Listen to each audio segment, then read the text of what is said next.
Konami Studios.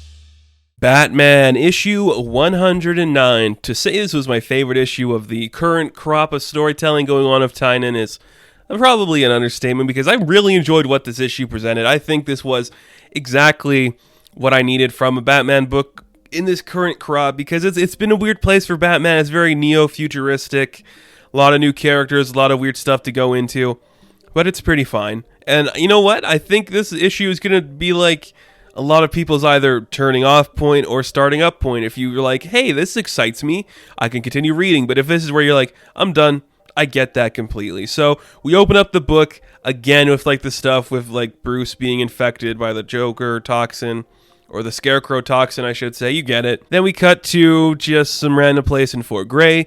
Bruce is dealing with the ramifications like, maybe Miracle Molly is right, and if I let the past go, I could be a better Batman and save Gotham. So while he's dealing with that, he does talk to Oracle again, and she's looking fantastic. Every artist drawing the current Barbara Gordon has knocked it out of the park. I love her. My love for Barbara Gordon gets reinvigorated every time somebody draws her just laid back in an Oracle chair, just eating a taco, looking like a badass. It's great. So she's like, so dude, there's like a lot of shit going on, and people online are starting to believe that the Scarecrow is actually controlling people without using his fear toxin. And there's so much craziness going on that maybe we should actually figure out what it is. So Batman needs to go talk to Simon Saint, and he's like, go contact Ghostmaker, see if he can, like, get everything together on Crane, and we'll figure it out from there. But Badge is like, there's other people in the Bat family we can talk to that could actually help out with this. And of course Bruce goes, nah, he won't be affected to the toxin. Call Ghostmaker. I'm pushing this character, Batman says. I need this character to sell because he's my original creation, and once McFarlane makes the action figure, then it will be okay.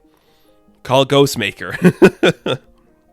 So we get my favorite part of the book, and we cut to Ghostmaker and Harley Quinn in the Hunt, which is just Ghostmaker's Batcave. And they're just walking through, and she's like, wow, you have a dinosaur? And he's like, yeah, Batman had a dinosaur, so I have a Spinosaurus. It's bigger than his dinosaur. And she's like, whoa, that's saying a lot. And he's like, yeah. And it's like, you have a car? Yeah, it's better than Batman's car. I'm going to go change it to something more comfortable. Would you like some champagne? And I don't know if this is on every other buddy's copy of the book, but when he says, I'm going to slip into something more comfortable, would you like some champagne? The word bubble looks like it is being pushed into like one of the costumes instead of like the actual Ghostmaker walking behind the curtain. I'm going to put it up so you guys can see. If this is on your copy, like the version I read had that, so if this is on yours, please let me know, because I think it's pretty fascinating if that was like intentional or not. So Harley's like, yeah, I'll take some champagne, and she's just like, okay, so are you gonna like kill me, or are you gonna like have sex with me? And Ghostmaker's like, I don't know, you just fascinate me, just like I've read all about you. You've trained with like a lot of therapists. You've met this guy. There's like a bomb in you. You suicide squatted for a bit, and now you're back in like the city that terrorized you, and you're trying to do the right thing. And you keep trying to not be Batman's sidekick, but it looks like you're trying to become his sidekick. And Harley's like, oh, well, are you jealous that you might not be the sidekick? It's like, nah, dude, I'm a lot like you. I'm a psychopath. I don't feel or fear anything. I'm just like a guy that exists. And it made me a really powerful man. And now I'm doing one stupid thing. I'm going to try to take over the world and fix it for everyone. And I'm like, whoa, Ghostmaker, you're really cool and such an anime character. Tynion, you're really showing your colors here, man. What is this? It's perfect is what it is. I'm just obsessed with this. So naturally, they just like fence a little, and I'm like, oh, that's great. Give me some more of this. This Harley Quinn is fantastic, and this is a great Ghostmaker character. And again, it comes up, you're trying to sleep with me or you're trying to kill me? I don't know. I guess we'll see where the fight goes. And you're like, okay. So we learn that only like 5 people know Ghostmaker's real name, and that like 3 of them are his family or something. And Holly's like, I guess there's only like 2 people that truly know the real me. It's like the Joker and Ivy. And as they're doing that, they are attacked by the Garden Dogs. And we see that it is, what's her name? Bella Garten, who is Pamela's girlfriend from college, working with Poison Ivy. And basically it's like, yeah, Harley, we've been watching you this whole time. When you're ready to come talk to us, Ivy's been like doing her weird Queen Ivy thing. Looks fantastic. I'm super excited for that story. Let me tell you, folks, that's the story. I'm like, give me some of that shit. That looks great. So she's like, okay, well, whenever you're ready to talk about this, Harley, you can come find us. She gives her the dog ear. We'll hear you. Just come to us. Because before that, Oracle's like, yo, Ghostmaker, Batman needs you. Go to it. And then we cut to stuff with Simon Saint and Saint Industries, and there's having a conversation, but Batman breaks in. He's like, where is the Scarecrow? And then he gets attacked by the cybernetic guy, and Saint's like, dude, you gotta chill out a minute. I don't know anything about that crazy stuff, but I do know something that's gonna bring the world back to order of Gotham City.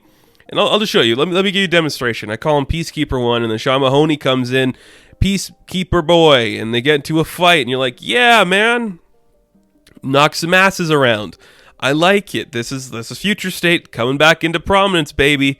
There you go. Sean Mahoney is officially Peacekeeper 1, and it's looking intense. So the fight between the two of them, Peacekeeper and Batman, it looks pretty cool. Like, I gotta say, like, when they cut the power to the lights, and it's like, oh, now you can't see anything, Batman. He's like, oh, yes, I can, because here we go. The fight's about to break out, and that's where the part of the book ends. And I'm like, this is cool, man.